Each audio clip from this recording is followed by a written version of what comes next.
Way. Okay, thanks, Michael. You're welcome.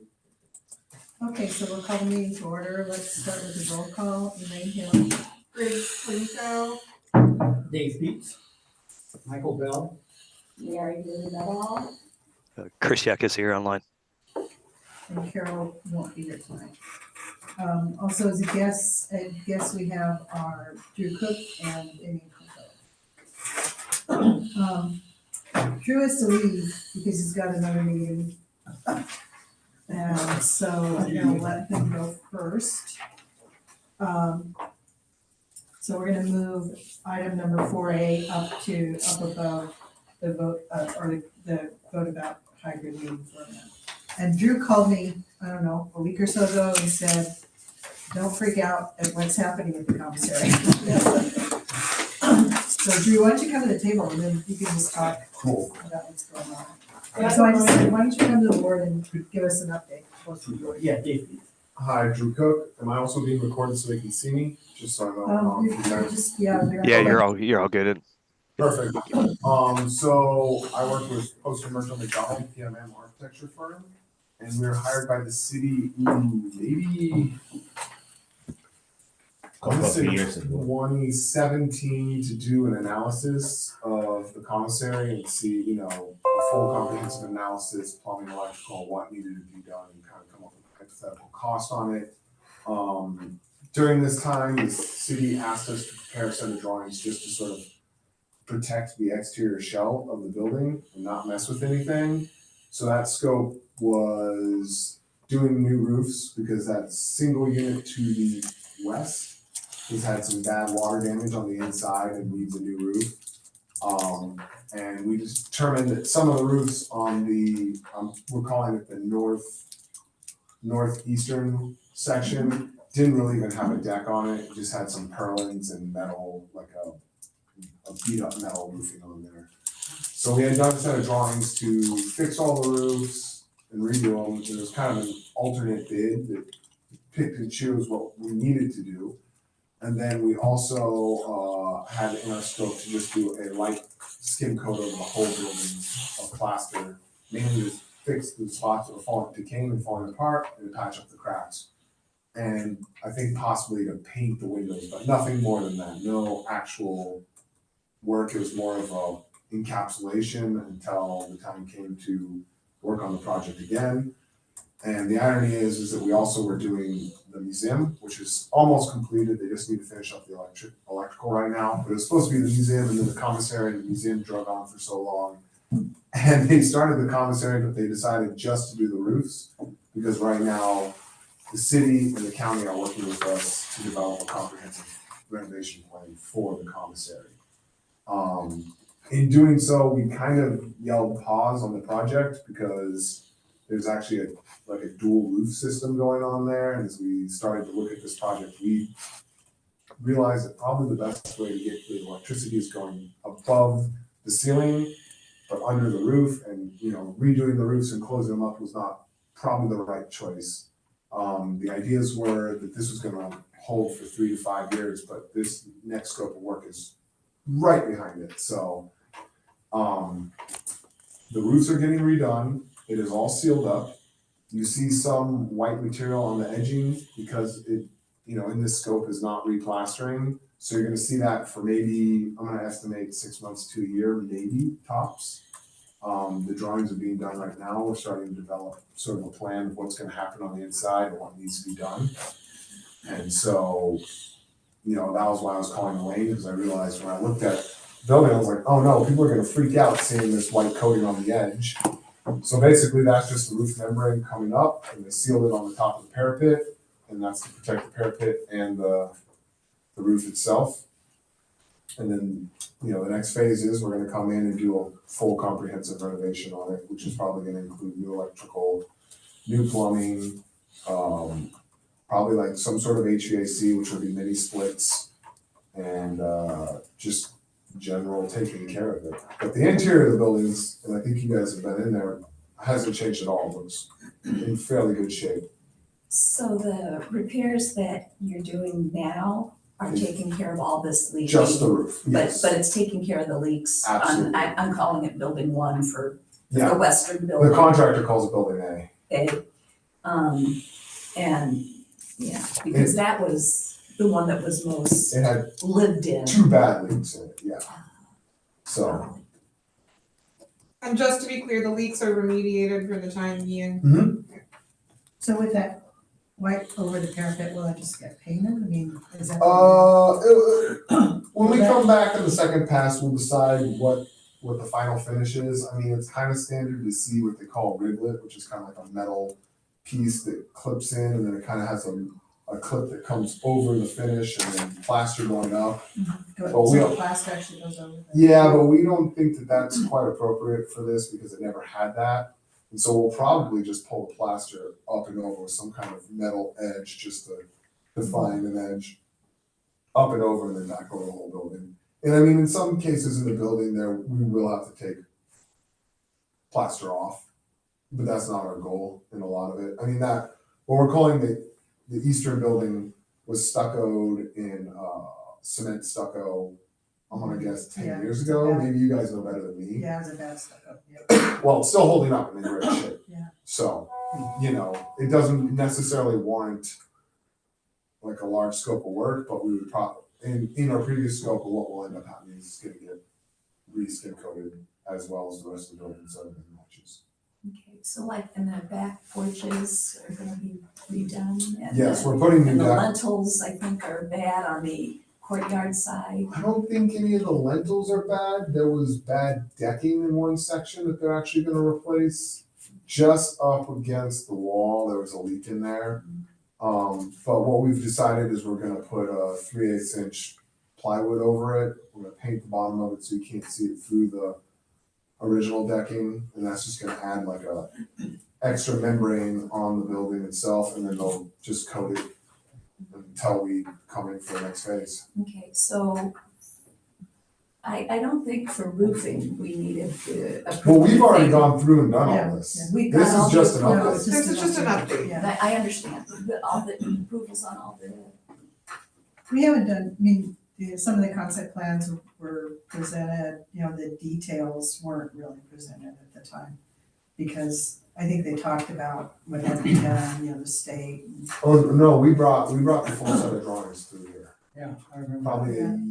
2-3 Yeah, years some of ago. the, yeah, that's why nobody remembers. Yeah, But. that's okay, I I was mean, up to you. I sorry. think the only I thing don't remember that anything between here and there. heard since then is the idea about the HVAC and mini splits. These mini well, that's splits gonna happen Yeah, in a these future splits. phase. are terrible. Oh, we probably wouldn't do those ones. Yeah, We'd probably do a wall mounted. they just don't work. They leak, yeah. It's air conditioning. Yeah. Anyway, that's something for another time anyway. so, And then we did have an update meeting with the Lowell working group. That was really, I thought it was a good meeting to Mhm. discuss I think so, use of the buildings. Do you know if anybody are we gonna get those slide decks or anything that people could look at them? For the concept plans or? I don't know about those. I think we're going into another phase of drawing to try to capture everything we've Yeah. gotten. Yeah. But once we have something a little bit more solidified, we'll, Because, distribute yeah, just so people know what's going on and Yeah. their input to it. I mean, it's up to the city to distribute those because that's our client, so. Because it was really just me in that meeting, Amy was in that meeting, I think one or two people. Joanne, No, Joanne. are you talking about the meeting at San Pedro? Yeah, the one we had last week. Okay, So Mike Grassinger, Pat Treeful, Okay. they were there for the neighborhood association.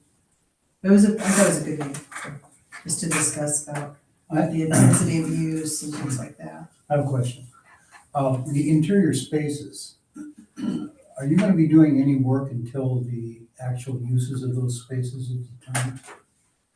what do you mean by that? Well, the building's all subdivided in strange ways, but that may not be the way it Our ends up being used. Goal is not to disrupt any of that, actually. Except- My goal is to not let that happen too. I mean, because I think it's so amazing inside of the bulkiest stuff. Although the biggest issue that we're kind of dealing with right now is how to provide an ADA restroom. So that's really the scope of work. There were some ideas thrown around about possibly, there's a single unit in the middle. It's just a room with basically a little addition room that has a bathroom and kitchen in it. So there's some talk about possibly converting that into an ADA bathroom. We presented a few ideas, but I think everyone feels this way, is that the interior is probably more historic than the exterior. So saving the inside is our primary goal. So yes, we may have to make a choice of putting a bathroom adjacent to the. I was thinking more about having to penetrate walls in order to have one user that has a larger need for I space. don't think we're gonna that's gonna be up to whoever. Group, I think our ultimate goal is not to do that. I mean, there's a few locations where there's a shared wall heater, that it is a third wall in there that you could take advantage of that, but few and far between. The interior is beyond the scope of this board as well, correct? No, because it's I a don't think public so. space. Oh, the public space is allowed, we're able to oversee that.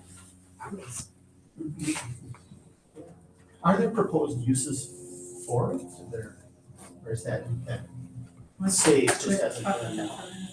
I mean, I think what the city and the county are interested in is finding a super user that oversees the whole entire facility and then rents out the different spaces. And I think that was what our conversation was last week. Last week was about, what kind of businesses might be in there, the intensity of traffic that travels through there. I think, it's zoned R1 or HR1. Yeah. So it can only have one resident at this point now. But, any services in there sort of needs to be something that complements the park, I guess, is how they're looking at it. So, shops and stores, I think, are kind of a part of that. One of the concepts was possible cafe in one of the units, but again, the issue is cutting the floor open to put a floor drain in, and how far do you want to go on that? And so we actually have been taking tours over at EXO down in the barrio, and they have a pretty amazing space that they utilize, the historic building, and I've done a really good job of not damaging the building to bring their infrastructure in. So. And these working group meetings are open meetings too. I mean, the neighborhood is welcome to come. The only thing that we have to be concerned about is if more than a quorum attends, if a quorum attends, we need to notify the city that's a public, it's a meeting of our group. And then the root cellar that is in the back? That is yet to be determined, yeah. Okay, so that's not and I wouldn't think that's necessarily part of. It's definitely It part is of part it. of Yeah, there's some, ideas going around, but again, it's also a safety hazard. Yeah. So it'll require a fair bit of work just to make it structurally safe, even though people aren't gonna be going into it. It'll still need to be addressed. I have one kind of unrelated question. Have you ever heard from Mike Margolis about that property? Do you know Mike Margolis? Do not know Mike Margolis. Which one are you? He owned it. He's the one that sold it to the Oh, okay. to the city. We sold it, yeah, he sold it to the city Yeah, and brokered that deal. And I just wondered if he was around, and because he was a wonderful steward of that property for those many years back in the 60s and 70s. Famous, very old architect. Mm-hmm. It's probably been heard. Is he very old? Well, he I is think he's now. older than I. So that's what I meant. Any other questions for Drew? It might. Right. okay. Did that answer everybody's Your questions? next meeting. Thank you. Thank you. Thank you guys, and I can keep this. Yeah. This is really cool, thank you very much. Would you like a copy of the design guidelines too? Oh, wow, okay. Thank you guys, have a good evening. Thank you. Short meetings, wishes for you. Oh, okay. I was just saying, I'm channeling the table, it's just all the stacks of documents. Okay. I'm proud of you for bringing those and giving them out. Thank you. Just to remind everybody. Okay, so we'll take the agenda back to number 2, vote to continue hybrid meeting format. This was sent out by the city, guidelines for hybrid meetings. I don't know if you guys saw this. Or, Michael, do you want to talk about this? Were you planning to talk about? No, I wasn't planning to talk about that, but it's just what they have sent to us, and I think that they are asking people to give their comments, how you feel about it. Okay, Because so- part of it is that you have to hold this meeting in city facilities, which looks like it's not practical. no, it's not. And we have a perfectly good facility to hold it Yeah. in. So just to look at it and then give feedback so that we can take it back to the city clerk, and then we'll be able to refine it and figure out what would be the best way to go. So far, it is only Fort Low that is actually doing the meetings hybrid right now. We started training with Avon Park, but we have really not gotten to a level where they have not held any hybrid meeting yet. Well, I'll just go through these if you aren't gonna cover it. Hybrid meetings should take place in city facilities that are equipped with the necessary audiovisual equipment to allow members of the DCC and the public to attend the meeting in person or electronically. Members of the public should be able to hear all telephone and audio and online communications. Members must vote on changes to the meeting format. That's what they're asking all the boards to vote to adopt a hybrid meeting instead of just a virtual meeting. Room must be large enough to hold a number of people expected to attend in person. Meeting notice has to say that one or more will participate by telephone or electronic or internet communications. Hard copies of meeting notices must be posted, that's the city's responsibility. Support staff must email a relevant agenda and materials at least 2 days, this is important, 2 days, 2 full business days before the meeting. So in our case, because we meet on Tuesday, it would be, they'd have to have been received before Friday, is my understanding. Support staff, technology available to allow the meetings to be recorded. Quorum must consist of a combination of members who are attending in person or remotely. The quorum must be maintained. Chat function must be disabled. Members who attend remotely should keep their cameras on.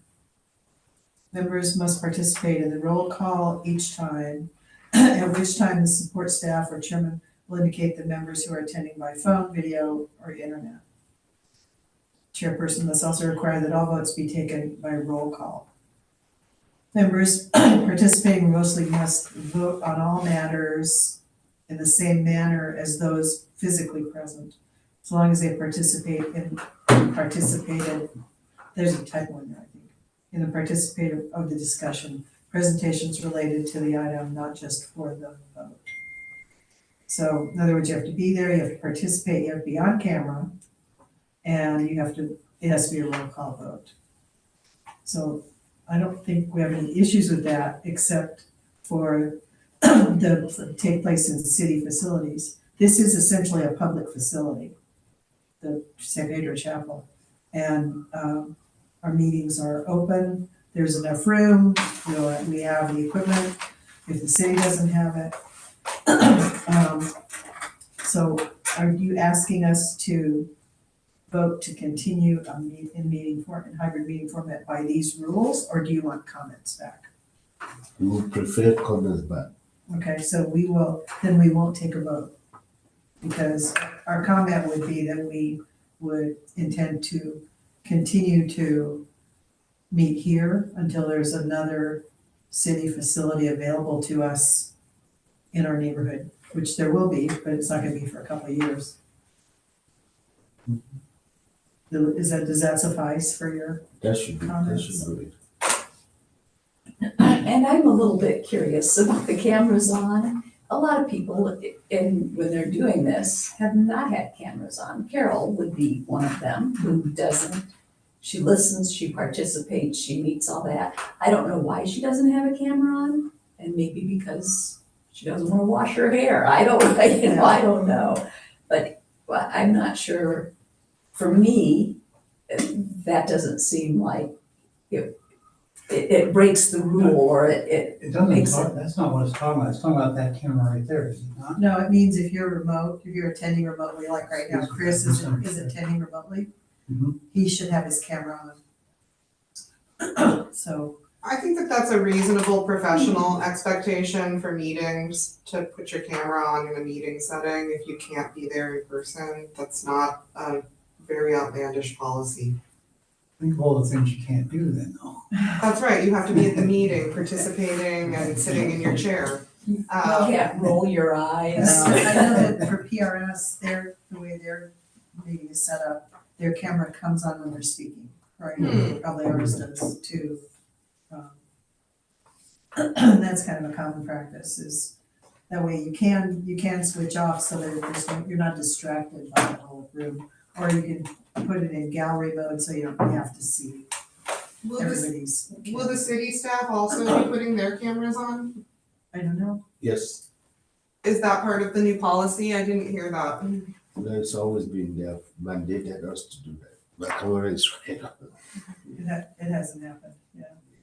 Because we have. And one other thing you can see in the agenda is the format of agenda too is different from what used to be. You have to Yeah.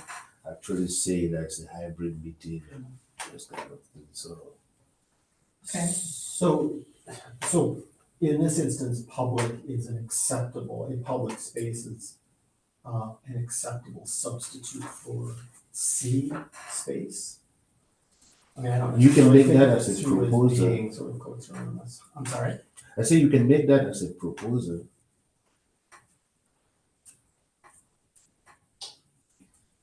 We could even vote. Did we just receive these policies right now and heard them out loud? Because I don't remember receiving them before the meeting, but I They don't, weren't, I don't think they were attached in the email. I think we would benefit from some time individually to be able to read them, think about our comments, and bring those back to the city. Because I feel a little bit ambushed, having not even read the document, unless I am aired and it was delivered to us. they were delivered by the clerk, the city clerk.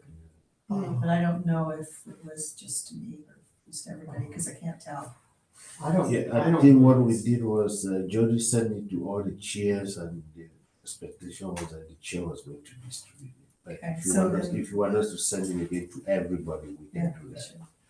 I assume that it went to all boards and commission members from the Yeah. clerk, but I wouldn't know. So do we, Devon has it hand on. Just a comment from the public, since I'm sitting here. I mean, it just seems from an outside observer that the hybrid meeting creates a lot of complication in terms of a shared review process where everybody's together. Sometimes the applicants are remote and they don't have an opportunity to articulate or explain the digital presentation of the plans is often creates confusion. Could the board also consider, in your recommendations, just going back to regular meetings and recording them and offering telephonic options for board members who aren't in attendance? Instead of this very complicated technological feature that makes it, at least from my perception, meetings more complicated and difficult and often don't start on time because there are sometimes technical problems. Just a thought, and I'm just curious. So what you're suggesting is go back to in-person meetings altogether? Yeah. I think that's an option, isn't it? and with the telephone, I liked your telephone option, and so like if Carol can't travel at night. I definitely feel some inclination to make an accommodation for accessibility. We are an older neighborhood and lots of people are, homebound. Some people are homebound and Are older, I mean, the demographics of this neighborhood are older.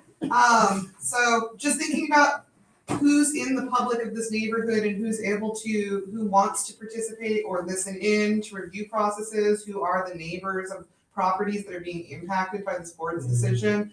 And so just thinking carefully about not having the hybrid, or making sure that we're very thoughtful about that accommodation for accessibility. I did think about was it our last meeting? I guess it was our last meeting, we had 4 or 5 folks that were attending on behalf of the public that were attending virtually. So, I mean, I guess I wonder if there in the past have been issues with the quorum or not, when you met exclusively in person. No, Not- not really, not not really. any more than Yeah, hybrid, I yeah. would say. If I understand what Damon was saying is that our meetings are held here. If you can't make it, then you can attend remotely. But that, I think it's important that particularly the people that are presenting are here as opposed to electronically presenting. That's a wonderful distinction. But is that a distinction that's acceptable in this case? I mean, what is the difference in that scenario with a virtual? I mean, Well, you know, I it guess just seems to me that the communication is better when you can actually talk and see each other's. no, I don't dispute that at all, but I wonder if somebody phones in, I mean, if we're meeting in person, is that in effect a kind of violation of our meeting standards? I mean, what is the difference between somebody phoning in and meeting virtually, what we would call virtually? It seems like there's no distinction. I wasn't even considering that. I was saying that. Well, I think that's what Damien was suggesting, some sort of telephony, right, for Well, those members that I mean, weren't I just, here. again, my experience from watching. And again, I have not attended dozens of meetings, just, Yeah. you know, over the last few months. There seems to be a breakdown in the presentations that are occurring in the virtual platform versus someone rolling a plan out and presenting in I person. don't think there's any question that it presents challenges that aren't always smooth. I guess that's the question, is that worth the trade-off by having a kind of accessibility that might be important? Well, I was only talking about the presenter, not anybody Ah, else that may okay. want to listen. Yeah, I like that I do distinction. too. Yeah, that I do if too. if you're trying to build something in this neighborhood, you should drive over here and be in the room with the majority of the board and Yeah. present in person where it can be a more open, transparent dialogue. Mhm. Somebody, and also there is an issue around the technology with the blended meetings of getting the visuals available to the people who are online. So like being in the room is important. Yeah. No, I agree. Yeah, I didn't understand, I guess, the distinction between board members and public versus presenters. Presenters, I think, there's a clear, I mean, just look at what we're having to deal with. I mean, it's a challenge, right? Conducting these virtually, but yeah, presenters seem like a reasonable I mean, kind if of you had, mandate. if you all had computers, you could be looking at a presentation, Mhm. you know, being presented virtually. But it's not easy. Yeah. It's just because you also don't have the ability to, you know, flip through it on Yeah, your own sure. unless it's printed out. The cities are also been clear, they're not gonna print plans again. They're not gonna provide full plan sets, or it's all gonna be virtual. Because it's all submitted virtually, it's all reviewed virtually, it's all. So is it that's not something, easy. is this conversation then something that could be translated into, or at least a recommendation from us Mhm. that the, you know, Yeah, we can Presenter come or- back to the clerk about these guidelines, which you should Yeah, receive. so basically the request is for all the boards to go through what you're going through, make your own suggestions and recommendations, so the city clerk can get all this together and see what can be added to what they have now. That is just a proposal that they are making. But they want to get feedback from the various historic zone advisory board as to how they feel about it, what can we improve, what is not good, what stuff like that. And if you need more time to Yeah, we do. look at it, Yeah. then that is fine. Yeah, I continue to think that because we are a neighborhood board, that we should be allowed to meet in our neighborhood. I mean, I don't know where we would end up. I mean, maybe the museum or something, but Not even anymore. Well, I mean, Yeah. and I'm just thinking about all the neighborhoods, I think we're all on the same that page. you wanna meet in the neighborhood. I like the presenters in person. Do we need to make a motion to table this till next time so that we can review it and come up with something comprehensive? Do we wanna take these ideas kind of gelled and send back to the city with ideas? If they come back and say, well, hybrid has to have something that we don't like, can we say that we don't want hybrid at all then? You know, They're just asking for our feedback on their proposal, Actually, proposed the item policy. says vote to continue hybrid. Oh, it says we're supposed to vote? That wasn't Oh, the, that wasn't my agenda. Gotcha. It was the city's. So I would say that we would, put it on You can vote to continue the Table it. discussion. I would, Table, okay, for next time. make a motion that, I move that we table the discussion on virtual meetings for future consideration. okay, for a second. I'll second. Thank you, Chris. Thanks, Chris. And we'll take a roll call vote. Elaine votes aye. Do we discuss now or after we vote? Go ahead. Well, I just don't want this to move on with us without us being able to give input to the city. So if they're determining this week based on this note, I'd like to know that. Michael, are they looking No, to I make don't- a quick decision on this? No, because all the historic zone advisory board we have to Okay. go through. So if we put it at our next Yeah. month's meeting or even into January, depending on what happens in December, we will still have our voices heard, okay? Okay, so sorry, that was. No, that was a. And if need be that the city clerk will need it sooner, then we'll let you know so you can do a special meeting. Okay. Okay, so let's go ahead and vote then with Mary Lou. Yes, Yes. Mhm. Yes. Deirdre, Yes. Fritz, Chris, Yes.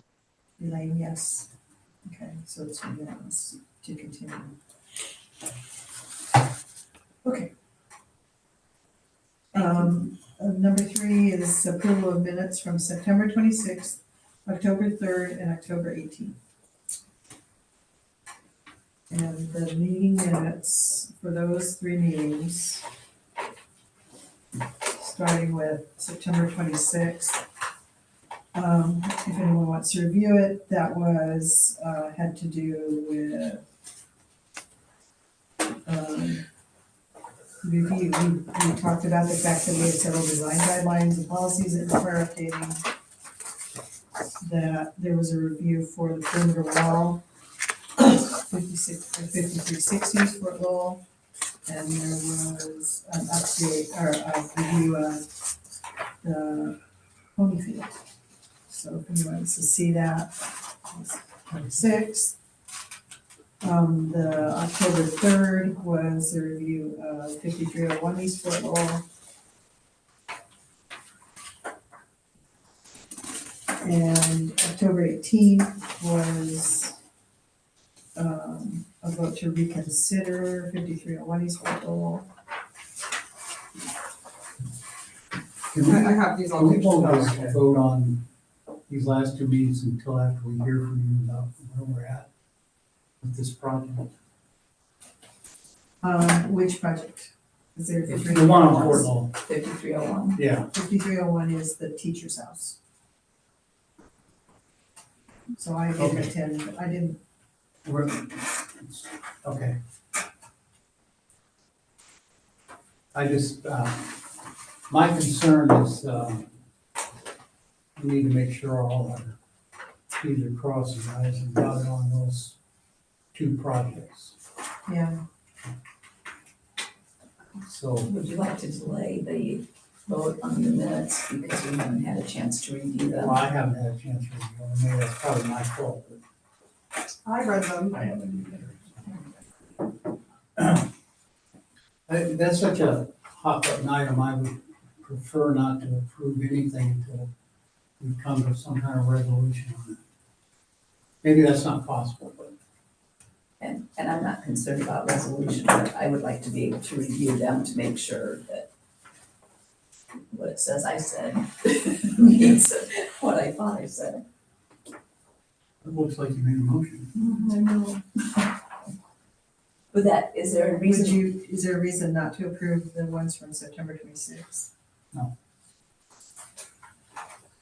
What, Only what- that it sort of parallel kind of ownerships and stuff. September 26th, is that, who is that? Let's look at that. And remind me again what I just said about what was in September 26th. September 26th was the 5360 East Fort Lowell and 2900 North Great Rock. It was, yeah, discussion on both the wall, the perimeter fence, and also updating the dugouts the Yeah. city presented. Oh, that's. Yeah. Yeah, I like, remember what the pony field was. Was a very yeah. the fence around the, Yeah.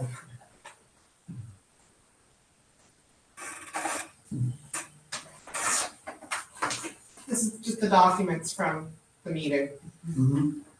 I vote to approve. I second that. 926. You second. Discussion about September 26th minutes. No, I'm good with that one. Okay, so let's vote on that. Mary Lou, what did you start? Aye. Aye. Aye. Aye. Chris? Aye. Elaine, aye. So that one's good. But someone should move to table October 3rd, October 10th until it's reviewed. I believe we tabled October 3rd and October 18th. 18. I'll second. Until we review. Yeah, I'll second that, Mike.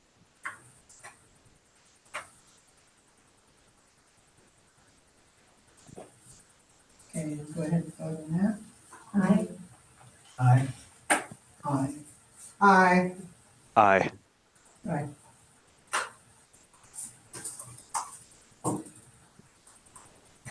Great, thank you. Who seconded it? Great. You want this? No, we did not. I did, Michael. It's Chris. Yep, it's Chris. Great. Thank you, Chris. Okay. We talked about commissary, the review process discussion.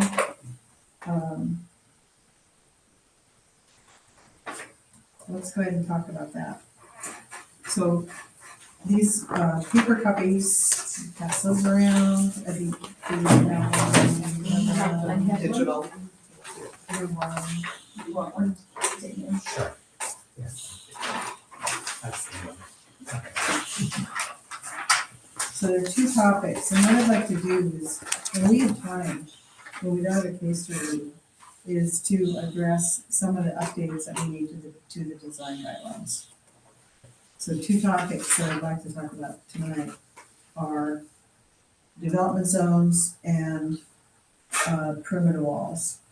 And I'm not exactly sure how to address these as far as the way we go about changing our design guidelines or creating policy in addition to the guidelines.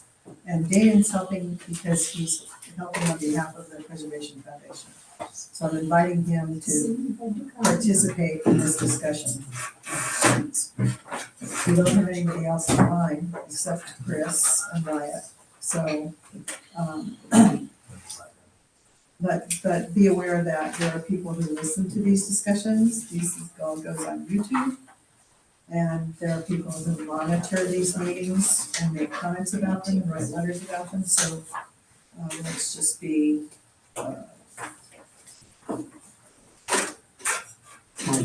mindful, thank you, and there's a word that would work there, of how we discuss them and how we go forward. So what I did was I put together two documents One is called Development Zones Defined, which is an explanation of development zones. And the other is a policy document that I haven't handed out yet, but it just takes part of this document and turns it into a policy, right? And which we will turn over to the city and find out how to employ the policy, right? And change the guidelines. Yeah, so I mean, I would note that, if I may. Yeah, please go ahead. So, I mean, so in the past, the Lowell Historic Preservation Zone Board design review guidelines are just a policy document of this board. And so it has been updated and revised over time. The last time was in January 22nd, 2024. Lowell Preservation Zone Board approved the revision, and this was then published. I don't think, like the code, these aren't static documents. And I think there are these places where obviously we've seen there is opportunity for different interpretations that need clarification. And I think this is an opportunity through sort of this structural conversation on these different topics to discuss if these clarifications are needed, what the clarification could be. And I would think that ultimately, whether you create a new document or the city just amends your these updated policy language in a PDF form on their website, so that people who are building have guidance, because that's ultimately what this is. This is a tool to help guide development and manage the historic resources. But I mean, in just the last few months and The last year. I over think the last it's year, been from when we problematic. received, we've received calls from Elaine through the Preservation Foundation. There's been issues about this language related to non-contributing historic or contributing non-historic, Which we're not gonna talk about tonight. interpretations about walls, interpretations about the development zone, Right. but that also relate to the historical practice of the board. And so all of a sudden, there seems to be a misinterpretation between how the board has functioned historically and city staff are interpreting these policies and then guiding the board, making policy interpretations because it's not clarified in this. So this is an opportunity to clarify some of these things so that nobody's confused. Madam Chair, Yes, from the point of view of staff, we believe that the design guidelines should better be, we should try to be talking of improving or doing design guidelines to fit what you really want to do instead of using the approach of policy to change the codes. We think that the best approach to this would be to improve on the design guidelines. that's the intention. That is the intention, So but that's I also think not, that not the just, interpretation yeah, the interpretation of our guidelines and the technical standards should also be aligned with what the city is, when the city's working with an applicant, that they should be aligned, right? I mean, in the least. yeah, that's fine, but that can be done within the context of the design guidelines that you have. Or you improve on the design guideline and the other advisory board, West University, and Right, improve on yeah. here. And if you don't follow- mind, Michael, I'd like this to be a board discussion, and then I'd like you, if you listen to as we discuss and agree on what we think the guidelines should be, then I'm happy to have you interpret that, but I'd like for you not to lead the discussion. No, I'm not leading, I'm just giving the message to you as I was asked to let you know. Yeah. I'm just giving it, I'm not leading the discussion. Okay. So let's talk through this thing about design guidelines, because I think this is important, and it's been important in pretty much every case that we've had recently. And also, just to add that there are other developable properties in this district zone. There's one in front of you, there's one, there's one near you, there's a big parcel that's on the other side of Craycroft, behind the park. behind the park. And there's another one north of me, just, north of, near the Gregory School. So this is an important topic, because anyone who is designing a house today needs to understand what our guidelines are and how they're applied within their development zones. So I did two things. I went through, and on the second page of this document is kind of the context of the development zone. In this historic zone, there are two major contexts. One is the multiple resource area. So the multiple resource area that was put on the National Register in 1978. The structures that were included in the multiple resource area are in the military context. They are the commissary that we were just talking about, the post-trader store, the post-trader storehouse, the museum, the corrals, everything that's within the footprint of the fort was included by address in the military and multiple resource area. And multiple resource area won't go away if we create a new National Register district. It still stays in place. The new district overlays that in some sense. And then the other context is the Fuerte Village, which is all of the people who came in after 1890, around 1890 and afterwards, between 1890 and 1970, let's say, 1965-ish, 1970. We're still trying to figure out what that context, when that period ends, and the San Pedro Chapel. Those are all part of Fuerte Village. So if you think about, and then the third major area that's outlined here are all the non-historic contributing subdivisions that have been built since 1980. And those are the ones that are dotted lines there. So in each of those subdivisions, you think of Las Marisa as a subdivision, or you think of Adolis del Bosque as a subdivision, they're each gonna have their own development zone. They're gonna be compared within their own development zone, because that's the way they were reviewed in the first place. San Miguel was reviewed as a subdivision. Presidio is a little bit different because it kind of incrementally happened over a period of time, but those houses are all very similar in some senses. So the way the city considers a property, is my understanding, is going back to the first page, they diagrams. That's the way you consider an individual property. What block is it in? And then how do you treat that development zone related to the block that it's in? And the definitions used in the code, and you can read through it, is an interior lot, includes that lot, all lots on either side of it, fronting on the same street, and all those lots on the opposite side of the street, except the portions that fall outside of the HPC. So in this case, if you look block by block, then the next one, where the subject's on the corner, it's that lot plus corner diagonally, all lots fronting on the same two streets in the same block, all lots on the opposite side of the street, except those portions outside of the HPC. So in each case, it would be determined by what the code said, by what the technical standards say. And then the next one, where the subject lot's adjacent to a historic boundary, development zone to that lot, all lots on the same lot, all lots facing the same street, within one block in either direction. So it gets complicated, and this is where you have to make that determination kind of lot by lot. A development on Beverly is going to be different than a development on Fort Lowell, slightly different.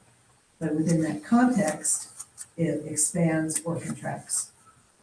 So then what's a block? This is from the city's definition of a block.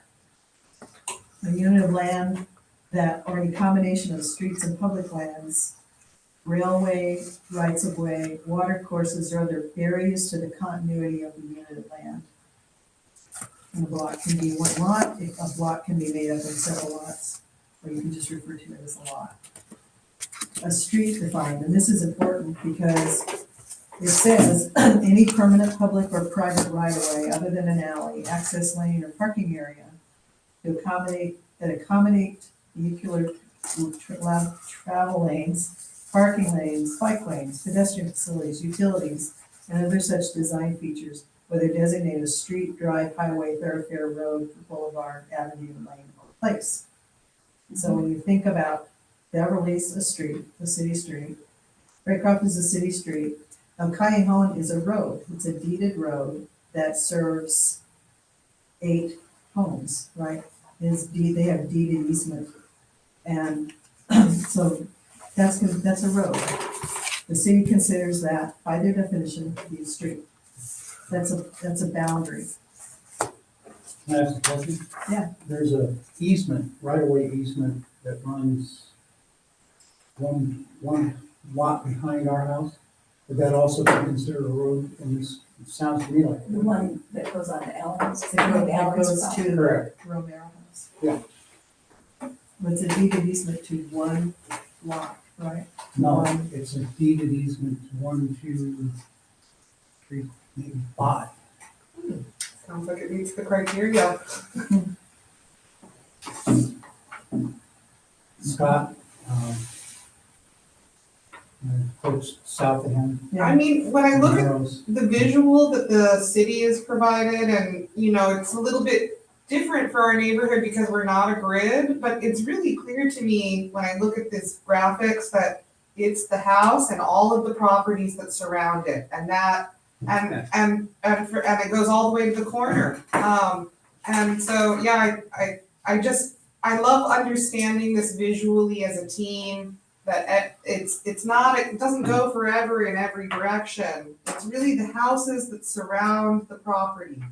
And the visual makes that so clear, that you just aren't, you even 3 blocks away, you've kind of traveled into a different flavor of the neighborhood, not even thinking about Fort Lowell, any historic neighborhood. So I just really appreciate us taking the time to review this, Elaine. Well, the other part I didn't really talk about is organic development, because that's also, it's not really described in the technical standard, I don't think, I don't remember. But that little graphic about organic development in Fort Lowell is pretty telling too, because it wasn't just done on, it wasn't completely random, it happened on these roads, it happened on these lanes, and, so, you know, that's another concern. I have a question about your easement. Does it have a name? Does it have a historic name? I don't think so. We can give it one, because we gave El Cajon. We did that. El Callejon is a Alley. historic, it's But- not an alley, it's a historic road, it's a callecita is what it is. But it was not named that. We named, Who is we? well, Roz and Peggy and People that live there. the people The people that live there named it. named it, and we put up a sign to name it. You know, that's our, so it's not a, 60 years ago. it was in my lifetime. Come on, I'm not that old. 50 years.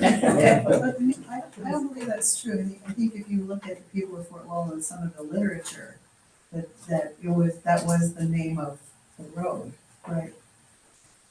I don't know that. I don't know that.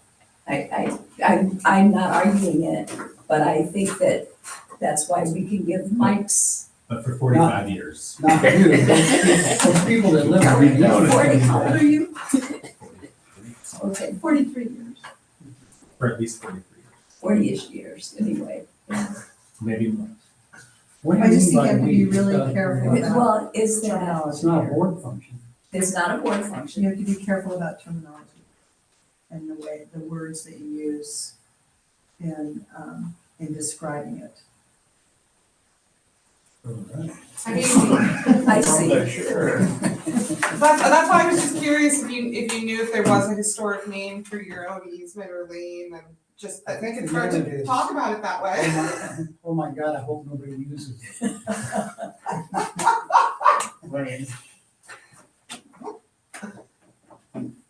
Coyote Seca. It could be the smaller version of the one down my street. Because you would say that it doesn't. It definitely meets its definition. I'm not arguing that it meets the definition. You just want to name somebody else's road. I do. I want you to paint the sign. It's not my road. I don't need to face it. I don't want you to paint it, put it up, So, because it has a street name. Thank you. But it definitely needs this. All these parts are met. and actually, if, by this definition of waterways, water courses, the Mesquite Wash, because it divides properties on the south side of Fort Lowell, I have an idea. it creates an intersection. It creates an intersection between the Mesquite Wash and El Cajon. There is a limited number of properties and therefore a limited number of development zones that are possible. My guess is that we could go through the neighborhood and determine beforehand what the development zones are for every property in the neighborhood without very much trouble. Right, you probably could. I mean, like, there are like 30 historic Yeah, houses, right? so why don't we do that? Well, we can, Okay. and I started down that road, like here, that's defining block by block. So because if you say, what's a block in Fort Lowell? And you say 5200 block of Fort Lowell includes the chapel to Beverly, basically, and that's where it turns to 5300. Right, and even my number is 5309. And then as you move down Fort Lowell, the 5400 block really starts at the Mesquite Wash roughly, with maybe a couple of exceptions on the final. So that's a 5400 block. And it starts with a Post Trader store, 5425, and goes down to the commissary, 5500. So that's the detail that's here. That doesn't need to go to the technical standards or the design guidelines. It's just more of it's something that we can use to relate block by block what development zone a particular house is in a block. Can we, when we receive a set of plans for something, the first thing, based on this information, the first thing we should do as a group is look at and agree to what the development zone is. It shouldn't be somebody necessarily telling us what the development zone is, but it should be us defining it, because we know where that property is. We've got an agreed upon set of guidelines, and this is the development zone, so we would be in agreement among ourselves as to what that development zone is. That's what this document does for So us. I would say that just as somebody who would potentially build something, we need guidance to be able to go and create the plan. Because again, if I was an applicant, I'm expending a tremendous amount of funds and resources to come up with a plan to bring to you. And if I brought it, and because there isn't clear language, there's been disagreement at this table about what that development zone is. Exactly. And then I have to go back because you decided you didn't agree because there isn't clarification.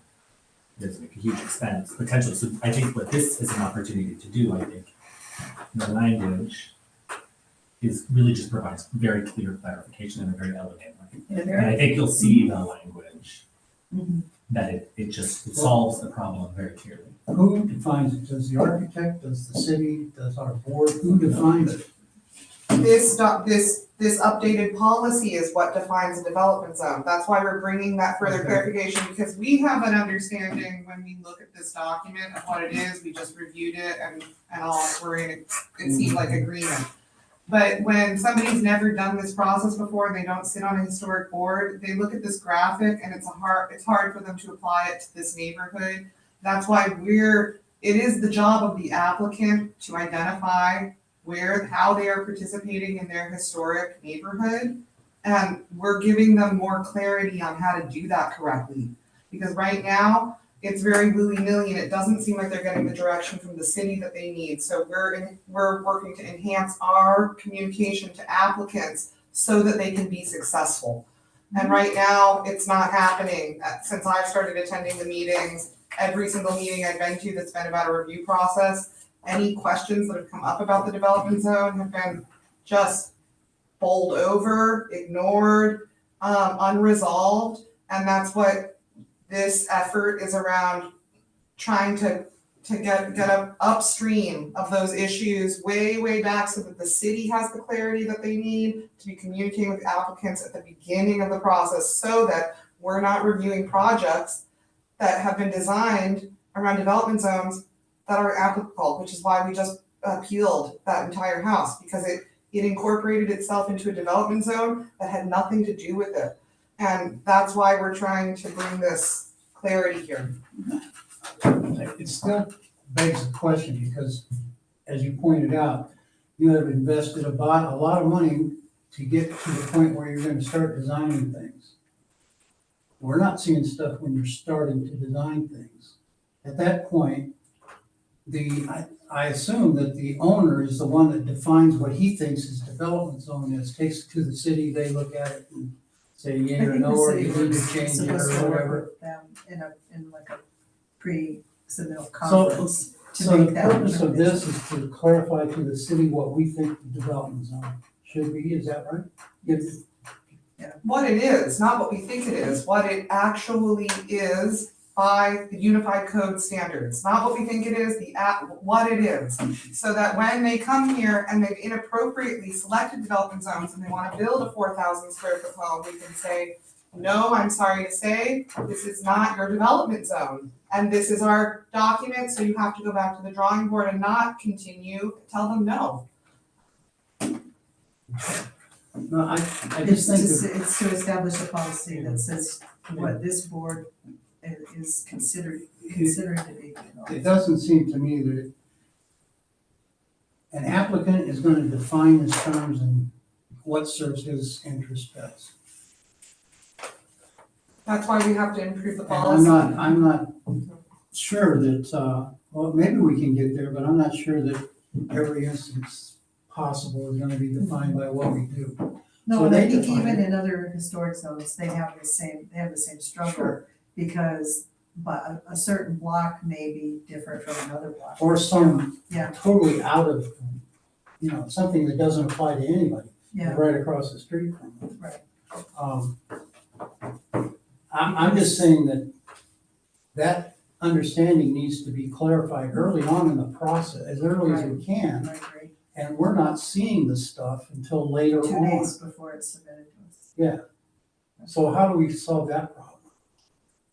That's a conversation we're gonna have with the city, I think, is that we have to, obviously, we have to have some conversation with the city about this, because,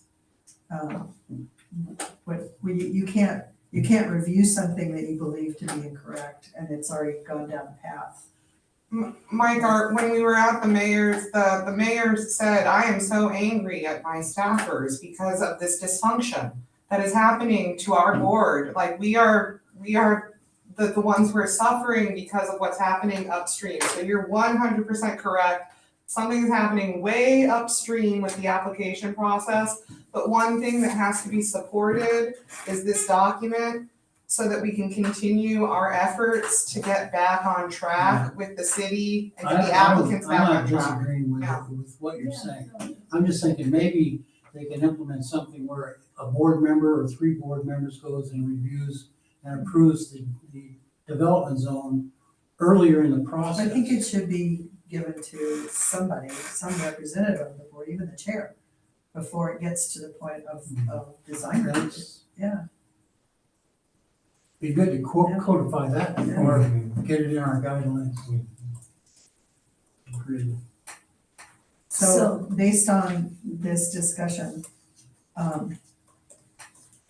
these are the details, if you wanna, think about the details, I think it's open enough that when you get something that's not cut and dried in the, for either, on 401 road, basically, then you have to have some leeway to let the board identify which historic structures to use as the right context for the design, right?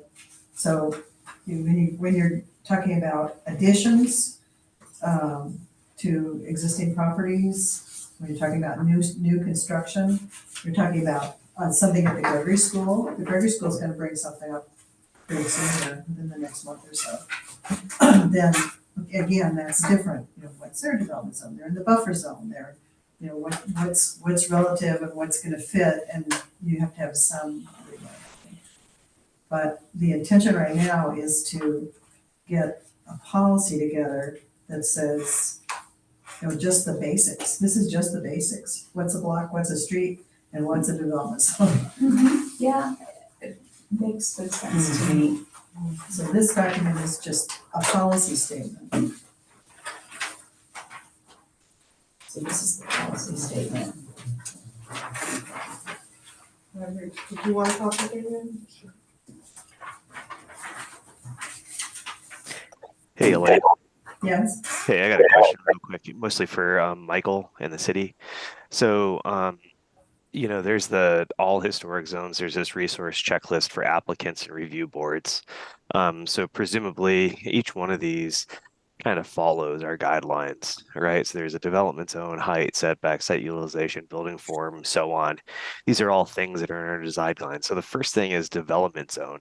So presumably, right, the applicant will propose a development zone. So like with this checklist, I would assume there's artifacts that are provided with this checklist. Is that true, Michael? That is correct. So how can we, I guess, you know, get this type of rigorous information ahead of time, especially with the proposed development zone? What we have been trying to do is for projects that are a little bit big projects or we think that will be problematic, we recommend, it is not in the code, but we usually tell applicants to do a courtesy review. During that courtesy review, the board has the opportunity to look at it and give feedback to the applicant. Here's what we think that you should do. Here's what you think that we should do. It is actually not in the code, but staff has been providing that. And it is up to the applicant to accept to do the courtesy review with the board or with the plans review subcommittee or not. Would it make sense to be requiring a kind of courtesy review at the onset so that people who are going through this expensive process come and be aware of the board that they will face again? Or is that what you're trying to say? Well, I think that's a great policy. We've been trying to get people to do that forever, For but we don't have 25 a years. mechanism to say they have to. That's the problem. I see. What to require it would need to be in the code. If it is not in the code, we cannot require somebody to do it. Then we know very well. If it is not in the code, we cannot require people How to do it. strongly does the city suggest for applicants to do this process? We do suggest very strongly, but again, it's a recommendation. It's up to them to want to do it or not. And so I will say, I mean, I've done hundreds of properties while I was on the future subcommittee. There are different levels of applications. There are applicants that come with historic preservation architects who completely understand how to define the development zone. And it requires very little review because everything is done to the intent of the code. And then there are people that hire a planner or hire a draftsperson who doesn't know anything about the code, doesn't actually take the time to review it, and then comes forward. Because ultimately all they have are these documents, right? So they just open the document, they read it, and then they like craft their plan to what they believe is and then you have people who draw it on a napkin. So those are like the three types of applications. I think providing clarity to people through this type of policy helps provide just because what you're saying is how these are the guidelines that this board is going to use to make a review. So saying like within the neighborhood, this is how we're gonna consider a block as part of our review. It provides clarity to all of those people. Because right now, all of Fort Lowell Road from Beverly to Craycroft is being interpreted by some people as a development zone, even though it's never historically been treated that way. Right. So this, I think, is an opportunity to just provide clarification on what this board, as part of their review, would consider those other roads and other waterways and breaks to define the blocks. And that when you tell the applicant that, they're able to go out and they're able to look and they're able to say, oh, yeah, this, according to this document, defines the block, and now I have better understanding of my development zone. And I can, and it Piece also of property to use for for comparison. compatibility. So procedurally, what would be added to the design, to the guidelines? So I guess, so this is a kind of, this back here is what would be formally added, correct? Okay. Because it fits within, because right now, it's like 3 different documents that sort of layer on top of each other. You have the Unified Development Code, which is sort of the overarching policy document. You have these technical standards, which actually include lists of every contributing, non-contributing type of property. And then you have this local design review guideline, which provides more clarification for individual districts, because each district is different. So this is the opportunity and the tool for this district to say, in these specific areas, this is how we have clarified these issues for you as the designer or as the applicant. I think this is an incredibly helpful language. Good work, Elaine. Thank you. I just want to acknowledge you for doing the critical thinking required to bring this together and try to articulate this that's in a concise, understandable way for the public and people who want to engage in development in this neighborhood. And it helps us as Absolutely. as a group of Absolutely. being on the same page, which I think is hard This has enough. been a fantastic discussion, no matter what happens. I'm glad that as a team, we've had some review over this very confusing topic and that we ourselves are bringing the clarity. And we struggled with it 3 times over. Yeah. We struggled with, well, that's really not the development zone. And the second part of this is just as critical, that there are development zones in this neighborhood that don't have a single historic property on them. So how is this neighborhood, when this is not contemplated, that idea is not contemplated, Presidio or Adobe Del Bosque or Las Risas, and there are empty lots in some of those places still that will come through review. So there's always been this sort of ad hoc way of doing it, but this provides a much clearer tool for applicants to come forward with and propose, say, these are the historic properties that we want to compare to. The idea that you would compare your new house to nothing that's historic in the district doesn't make any sense. Because initially they all were, They were all reviewed. and they were all compared to So something. you're reviewing against something that was previously reviewed, but still may not be compliant with the historic compatibility. Should we read them out loud just before we do it? They're only 3 sentences. Go for it. Within the Fort Lowell Historic Preservation Zone, a private road that is set aside, what? Are you making a motion? Oh, I'm just reading them out loud so we can hear them and then we could maybe have a motion. Okay. Okay. Within the Fort Lowell Historic Preservation Zone, a private road that is set aside to accommodate vehicular travel lanes, parking lanes, bike lanes, pedestrian facilities, utility areas, and other such design features for 3 or more properties is used to define the block of the development zone. Because of the Fort Lowell Historic Preservation Zone organic incremental development and ratio of non-contributing property to contributing property, there is no contributing property within the subject's property's development zone. The design review applicant will work with the board to identify a set of appropriate historic contributing properties within the HPZ and to use as development zone comparisons. The board will formally approve the comparison properties prior to the design review. So that covers what you were saying too, Mark, about that before it's brought for review, the board has to, as part of initially, that's the first thing that gets reviewed. That's, I have It's not in some- the development zone, it doesn't get reviewed. Where did this language about bike lanes, pedestrian facilities come It's from? from the technical standard, it's From from the this. city. Or yeah. in the technical standards. Because I could see, I used to be a development consultant, and I could figure out ways around things. And one of them is this using utility areas as a definition of a block. I could see, for example, there's a Yeah. blanket utility easement across every single lot in the whole place. So you're gonna allow somebody to say, well, I'm gonna pick those three and say that's a block? Yeah, It'd be it's really actually slim. in Well, this- maybe making it smaller. It's actually in their definition of street, it's in that definition of street. So, Part of this. I just use the same language.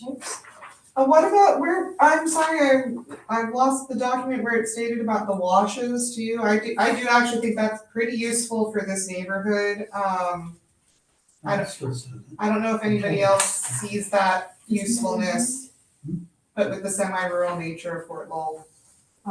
It was under that inorganic, It's in the, no, it's This is actually, under it's in this. the definition of block, water courses. under the definition of block, there we go. To me, that just stood out in our discussion that we were having. Yeah, it's in this document, it's part of the policy, but it's not in the policy statement, actually. So you're suggesting adding it, Uh, the waterway? if we feel that it will help to serve the purpose of this update, then I think that that is a fine consideration, just thinking about how people are searching for a way out or accommodations or however.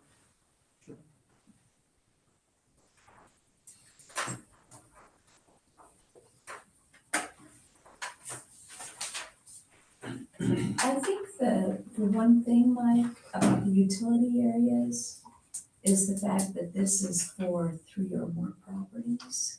So it's not the utilities that are just on my property. For me, it is for that pole or that easement that is for the property across from me, the property next door to me, and my property. And so there's 3 properties.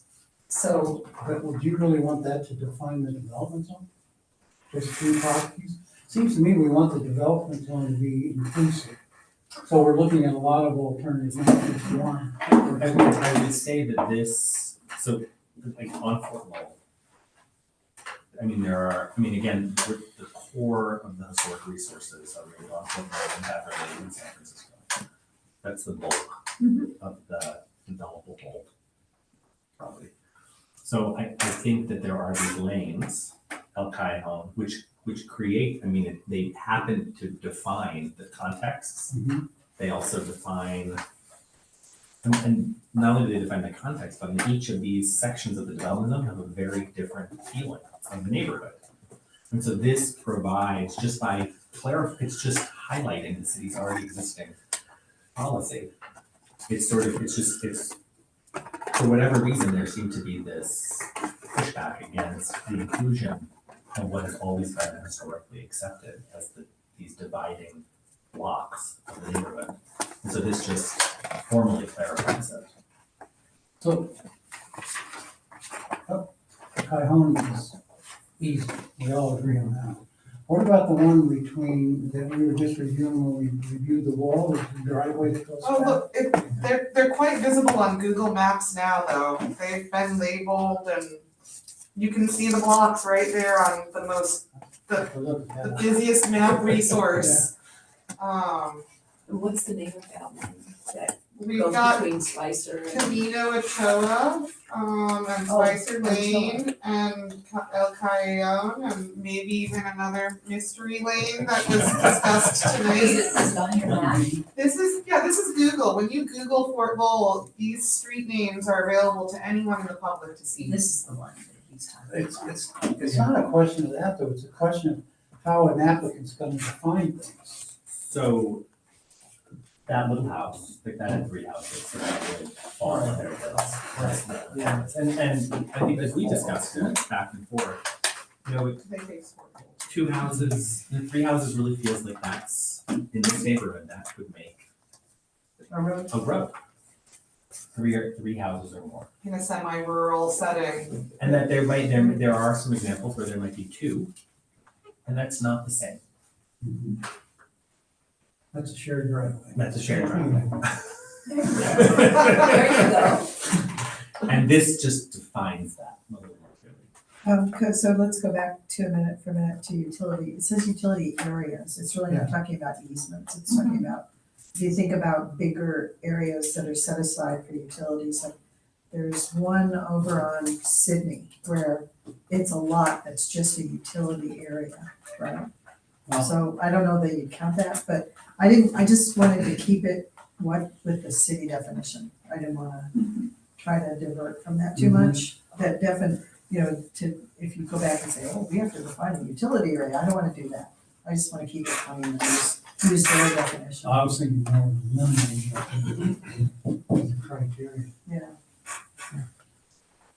I can eliminate it if you want. I mean, I don't know, it's up to you. It's fine with me. I don't care. I hate to, We're working so hard to underground everything in this neighborhood anyway. Yeah. And then, so let's go back to the topic of water courses. Whether you consider the Mesquite Wash and the Corbett Ditch to be water courses. Corbett Ditch most certainly is. I mean, there's an active project to get that water running. But as a, Does it define the block? does it define a block? Probably not. yeah, I'm having trouble with that too. Yeah, because it kind of meanders through 2 developments, right? 2 subdivisions. What about on the north side, on the other side of Craycroft, does it define anything? Does it define a The Corbett Ditch? Corbett Ditch? No, it comes up underground.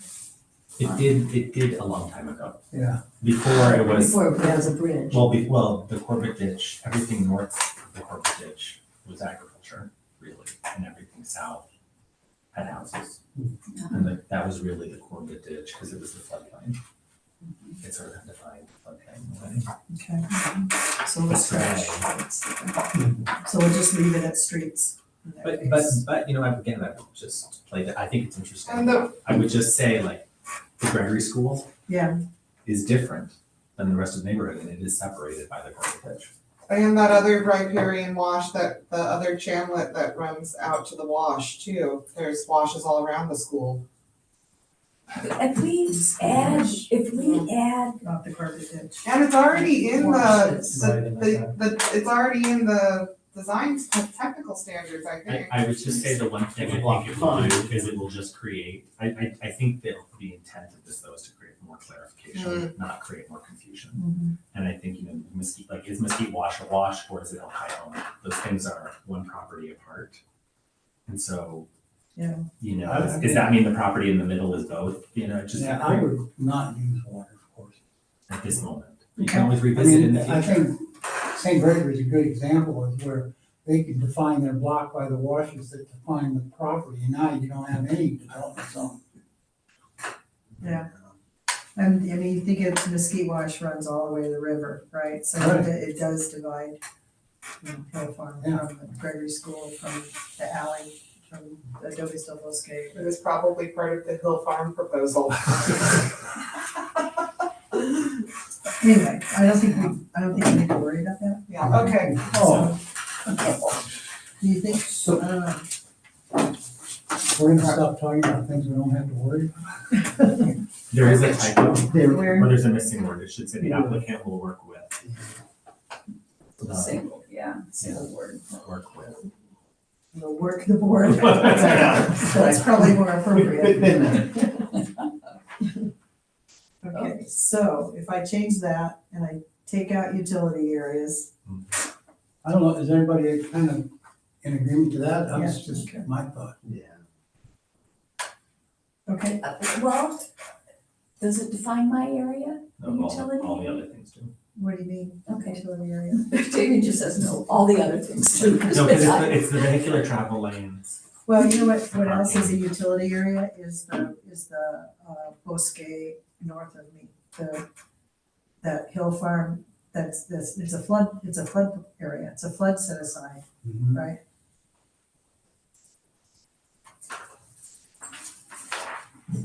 I've been fighting, I don't want, I want to say this, but I don't know if it's pertinent. El Cajon used to flood. We had Yeah, logs that came from the house that your son just moved into, that came from, that would float down and come down our road and ended up on our property. The water went into the Corbett ditch, because our property was open to the Corbett ditch. So the Corbett ditch, and then my whole backyard would flood. So that was a waterway at some point for the monsoon floods. And the only reason I think, mesquite wash. I don't know. Yeah. I don't know if it was the mesquite wash or if it came down that Spicer Lane or that Ochoa Lane. I don't know where Yeah. that was, but there was another waterway. Well, let's. So and again, I don't know that it's pertinent, it just reminds me that, Something nice to think about is it's running like, basically, you're saying it came down the road. So the road is providing that, in that instance, the street is there to define that same perimeter. that same. Yeah, so, That's the T, east and west, where I'm looking at it on the map. so El Cajon Yeah. T's, east and west. Those are because of the utilities. I mean, there's houses on the east and west, but the utilities then, and it goes then out to the drainage from Hill Farm. So I guess, I don't know. I guess for me, when you get back to thinking about this graphic Yeah. and how this statement is gonna interact with this graphic, Mhm. I think that we're covering ourselves way better than we were previously. So, and like Damien mentioned, we can revisit and upgrade again, but at least right now, starting potentially tonight, applicants are gonna start receiving improved information that's, and, perfection can be the enemy of good, right? Like, this is definitely a step forward. Well, I would like to not eliminate the utility areas. I guess that's my, I think the utility areas remain. I'm sorry, Mike. I like to agree with you. Okay, But I just feel like that utility area, it's not defined, we can leave it in and strike it later if we need to modify, right? and look at it in different ways as it pertains. Okay, Shall I make a motion? Yes. Okay, Hold on, I got one other question. This is what it reads, it says, a permanent, this is street definition, a permanent public or private right-of-way, comma, other than an alley, comma, and then it lists a whole bunch of other things, would be perfectly reasonable to assume that all the things following that comment are not to be considered. this is what we're reviewing. That's already in the technical standards. Well, it should be eliminated then. That's It should be outside of our reviewed. purview. We're doing the design guidelines. Okay, Okay, so I'm making a motion to, Just get this out of here, let it go. Come on. I'm making a motion to accept these two adjustments to the guidelines, as proposed about the development zone, to better clarify what a block is. And I believe we're accepting them with the language as written, except for a small typos that have been corrected, but we're essentially moving forward with the statement as intended that Elaine provided before and during the meeting. I second that motion. Does anybody have any other things they wanna say about this? And I love that we can be empowered to revisit this topic, and continue to improve it. I call That's the question. anything else, any other discussion, Chris, you have anything else, discussion? No, I'm good. This document is very good, Elaine. No, I agree with the changes. I'm good. Thank you. So, Yes. I'm just wondering, and maybe this is kind of language, but comparisons properties seems awkward to me. Comparison properties? You mean in the last sentence there? Yeah, remove the S on comparisons properties. It's typo, but yeah. Is it typo? Oh, okay. Comparison. Development zone comparison, is that what you're talking about? Comparison properties, yeah, so take off the S. from Oh, I comparisons. see, okay. Comparison. We give us several So, opportunities. Okay. so I just have one final thought, if I may. So I do, in reading this, based on this conversation, when I read this, it really seems inclusive of all these things, not that each of these things could work together to define the lane. So like, when I read this within the Fort Lowell Historic Preservation Zone, a private road that is set aside to accommodate vehicular travel lanes, parking lanes, bike lanes, pedestrian facilities, utility areas, and other such design features. You have to have all of those Yeah. to include, like, that's the way this reads. I'm just a little Or- concerned. And See an or just or in place of the and? Yeah, maybe that would be the solution. Because the and really It suggests that does it's, sound like it's right, that it's all All of inclusive, those- all of those all things. requirements, yeah, probably or. Comment, Mhm. does that like make my sense? comma. Yeah, I think it should be an or, Yeah, because, Yeah. it does kind of imply, and then because some of the language has been so strictly interpreted at some point. Yeah, good catch. yeah, I just, Okay. I think we were all treating it like. Are you- Yes. I'm gonna say that Modify your- modified to extra clarify that this is an or situation for all of these various definitions of what a road or street is, not and managing 2 or 3 typos that have been called out. But essentially moving forward with the language as presented. Okay. Do you accept a second? Still second. For, and then let's vote, so go ahead and vote. I, Aye. Chris? Aye. Okay, thank you. thank you, Elaine. Yeah, we got a policy update. And the next one is easier, because Is this for tonight? much less complicated, much less Do you want to complicated. do this? yeah. Keep this. Okay.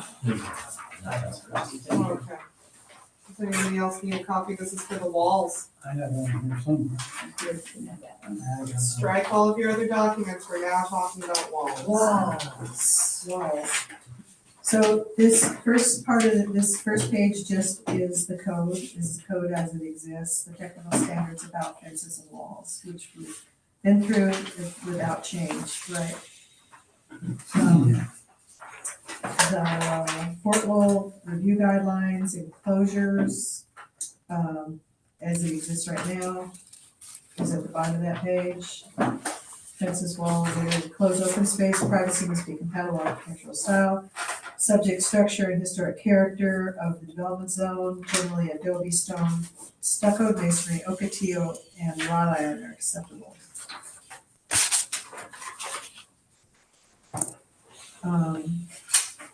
The other piece on the back of the page is about wildlife, and it has to do not with just the wildlife that walks through your backyard, but actually wildlife through critical riparian habitat areas.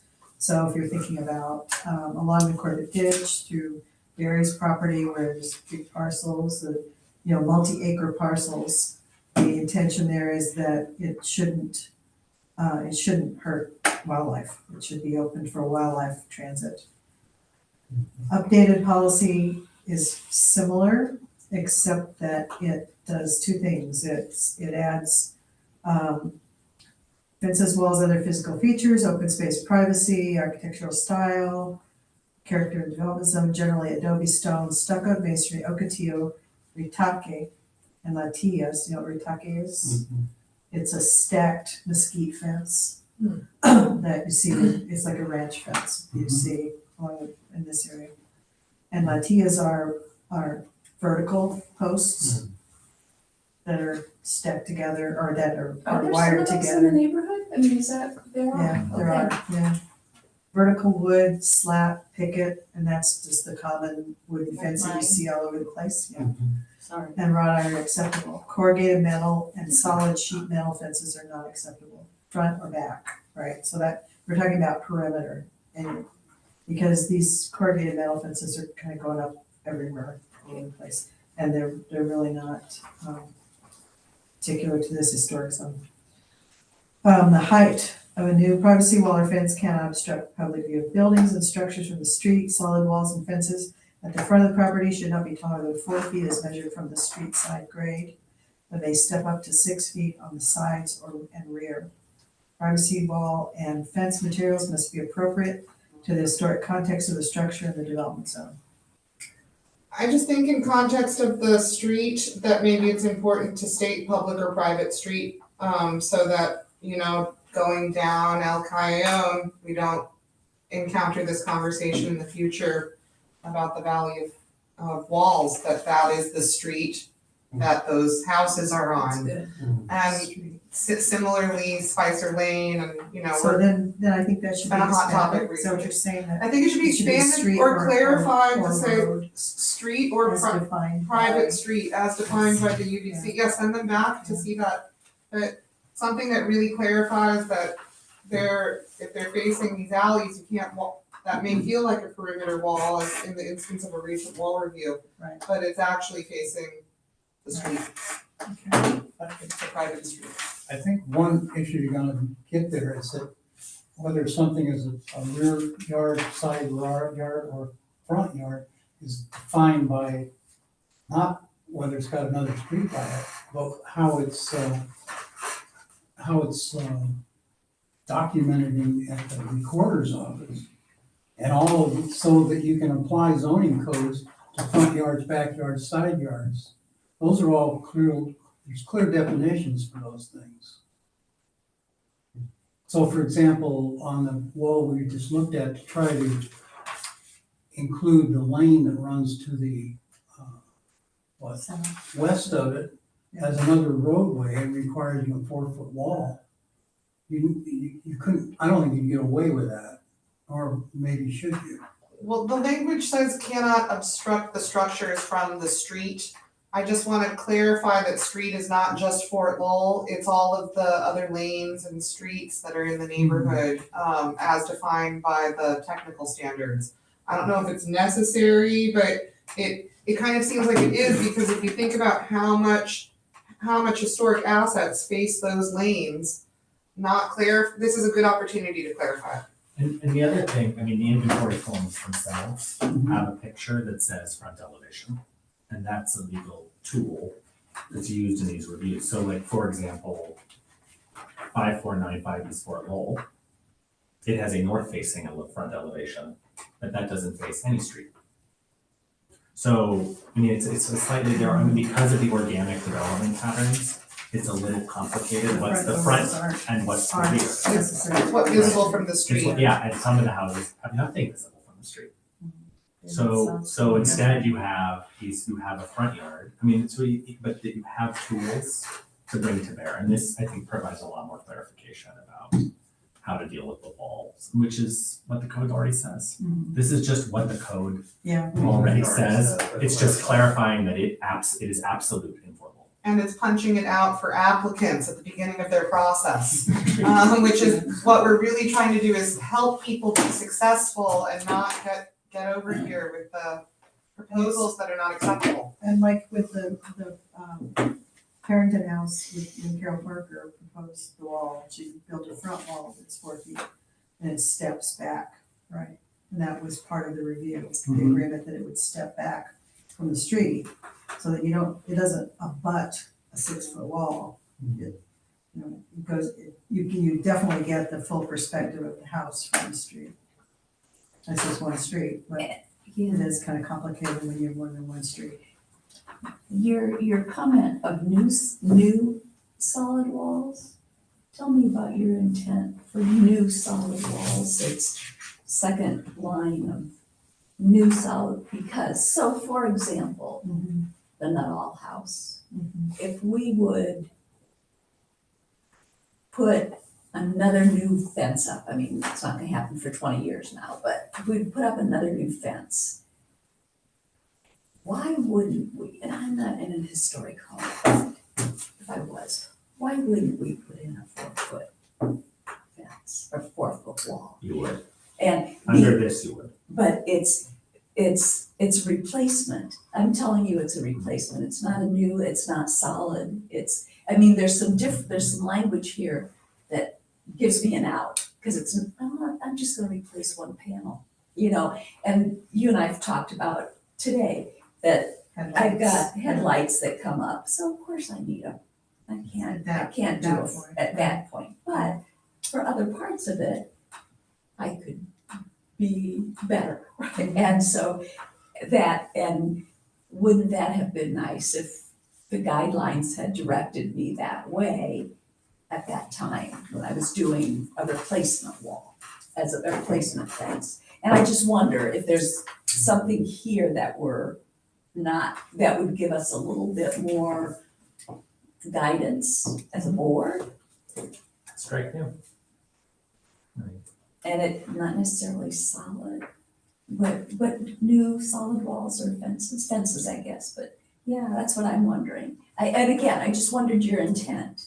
It doesn't mean that I have to take anything down, but if I go to replace it, I guess because I was concerned about the ones that are already existing, like yours, that yeah, are, you have to say one thing all about all these ones that are existing, which was the argument I and had. Larry Shade's house, Yeah. we would never, we didn't allow that the first time it went up. Yeah. And this would give us another out to get rid of some of that. Yeah. If it, the front falls down, now you need a 4-foot wall, not a Something, 8-foot. yeah, something about replacement being to the standards or something.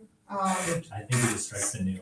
Just And strike just- the new, yeah, I think it does too. What's also solid, new solid walls. So it's just solid. And it does say, it may step up to 6 feet. And I would make that argument for my house, for example, that I really do need that 6 feet in front because of the lights. Well, and But it's a step up, and it would be an exception to the rule, but it's I think it's documented here without new. Okay, any other comments about this? I have some comments. Concerns? I don't like the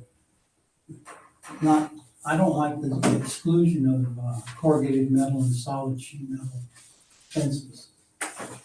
That seems to me to be an appropriate sort of natural design element for an historic district.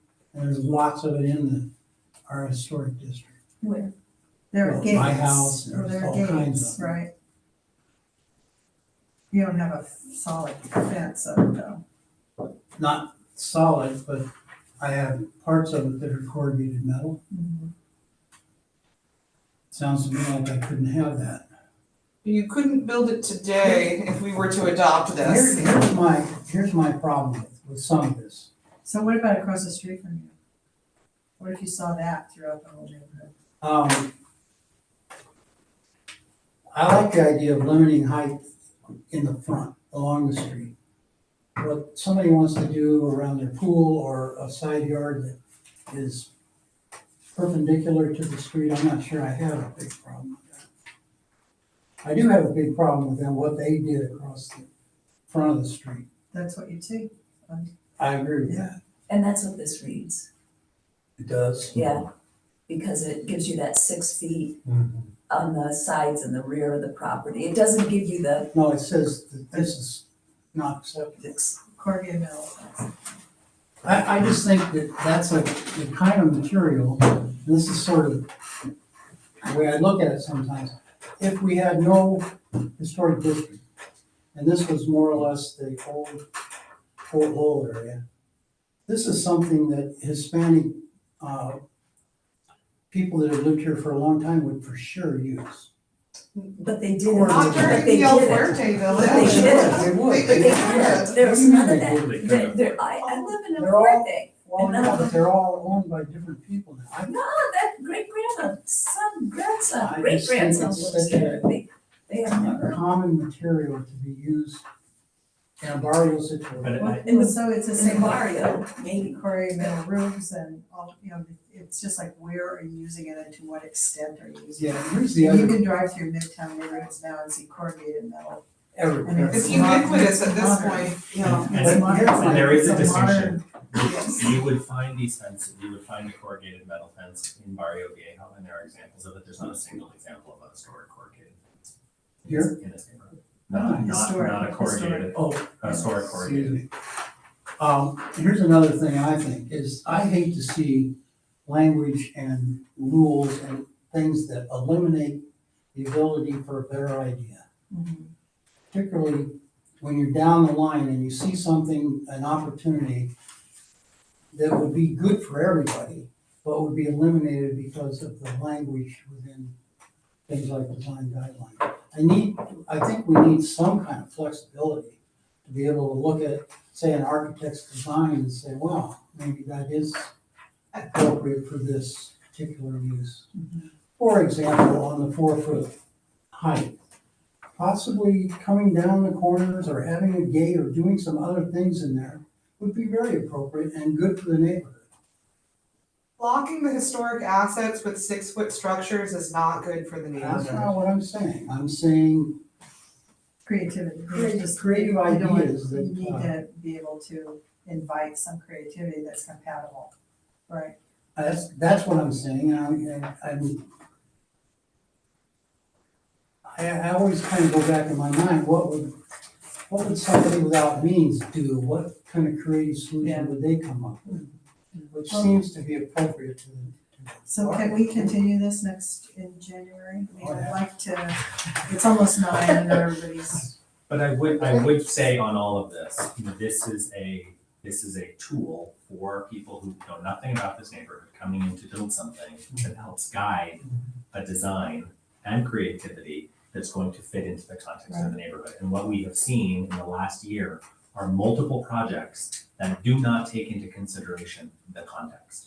And this provides a framework to make better informed decisions about what are the historic material palettes and how they should be used and how they are acceptable, so no one ends up in the situation that individuals who were proposing walls end up in again. Because this helps resolve it so because that then you do go for a more creative, you say, oh, I can't do that, what can I do this with? And I'll give you another example of a corrugated fence is Darcy and Pat. They wanted a corrugated fence along Perino's driveway. This was years ago. And the board said, no corrugated fences. And they put in a metal fence, wire, solid structural wire fence. And it left that area open. I mean, and they're fine there. They're happy. They don't feel like their privacy has been. it solves the problem and it resolves it for now, and you can always come back and change it in the future. Yeah, I feel that this is another instance of perfection being the enemy of good, which is that we do need to be immediately communicating to the public the intent of our guidelines around 6-foot walls in front of streetscapes. So like, and that we can revisit this, so. I'd like to make a motion actually, if that's okay. I'd like to move that we accept the new policies and get these into the guidelines. I believe that we talked about a couple of small changes. Yeah, removing new and the expanding on road. Removing new and expanding road to state that public and private roads. Or as stated in the UCD guidelines. Okay. You know, if you take out corrugated metal or solid sheet metal fences are not acceptable. You've listed above what is acceptable. Yeah, it's the only It's thing the you only say you negative. can have. So it's, But from a historic standpoint, it's not acceptable. It's not. but we would say, oh, you know what? When you bring your plan for a corrugated metal, we'd say, oh, but you know, this is what's. But this is everybody what's- wants to we're build in it, so we wanna get in front of it, because we all want it. I have one at my house. It is the go-to material of Tucson, ubiquitous, but not in this neighborhood. And that's why we have to call it out, because it's not actually part of the historical assets and fabrics of the look of this neighborhood, which is the actual thing that we're trying to preserve, is the look of the neighborhood. So it doesn't look like every other corrugated fence neighborhood in Tucson. It's the best thing to build in, it's the cheapest, that's what I did mine in, but it's not right for Old Fort Lowell. And that's why we're calling it out in this guideline. What if it said is discouraged rather than not accepted. Yeah, that's a loophole. Oh, that's people getting around. Yeah. Well, I want them to. I have corrugated too. Go to any other historic neighborhood and you can put it up. Don't buy your house. So do we have a motion?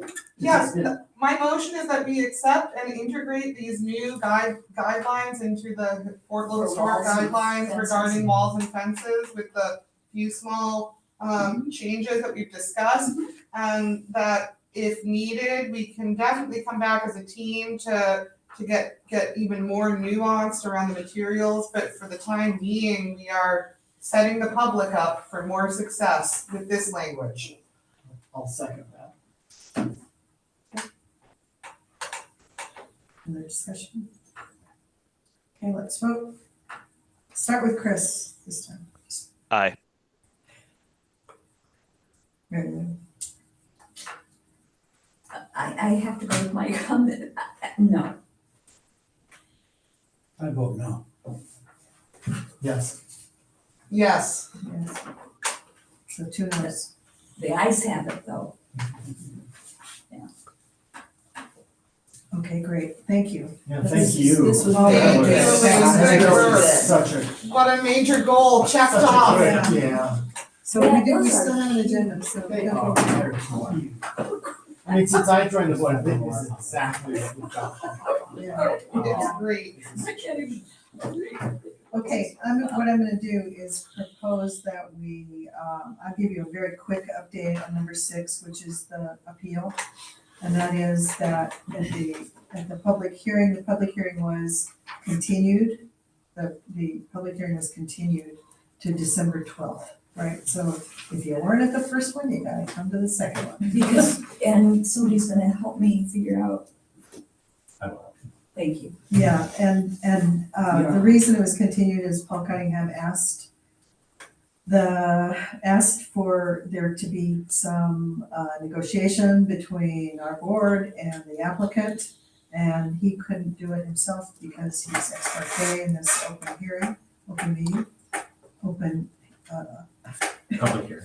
hearing.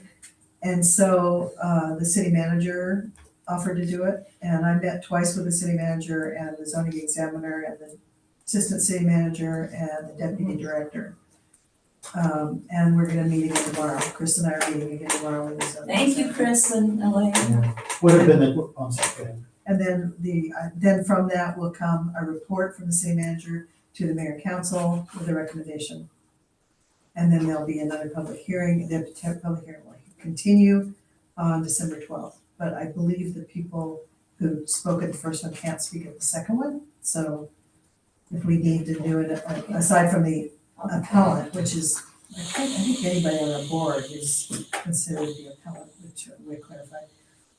Or anybody else from the public that didn't speak previously, so. So what has been the tenor of those discussions you've had with that litany of people? It's not been very productive, No. I'll just leave it at that, and I'll be happy to give you more details if you want it. And are we making an effort with Paul Cunningham himself? We're not allowed We're to, not allowed to talk to him, even though No. he is my representative. not during this appeal process. If there's no public hearing, he's adjudicating it.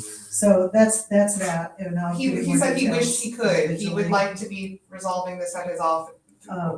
And then staff updates, I'm sorry, Michael, are you still with us? Yeah, I'm with you. I did actually, I apologize, I should have asked you if you had anything to add to our conversation about policy. I don't have any staff update for you right now, Okay. but I see that you have minor reviews here. I know there's a minor review that we did here at 5425 East Fort Lowell Right, for the rooftop. for the HVAC. Yeah, And that permit was finally done? yes. Okay, good. And then I have one which is coming up for a solar panel installation at 5407 East Francisco.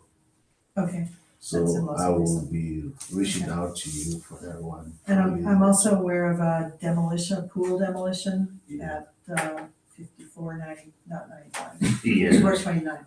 yes. It's Margot's pool. So, okay. Call the audience,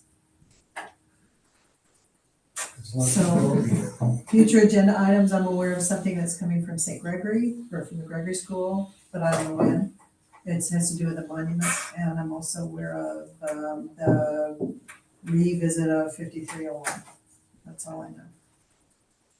I'd like to clarify that the new applicant of 5301 has resubmitted. They did not submit in the best time frame. I'm not sure if there's any availability for a quorum in December. I believe the date would be December 26th. I might also suggest that a special meeting be heard in December if possible. But we have yet to review the application to determine whether it can be reviewed by the board.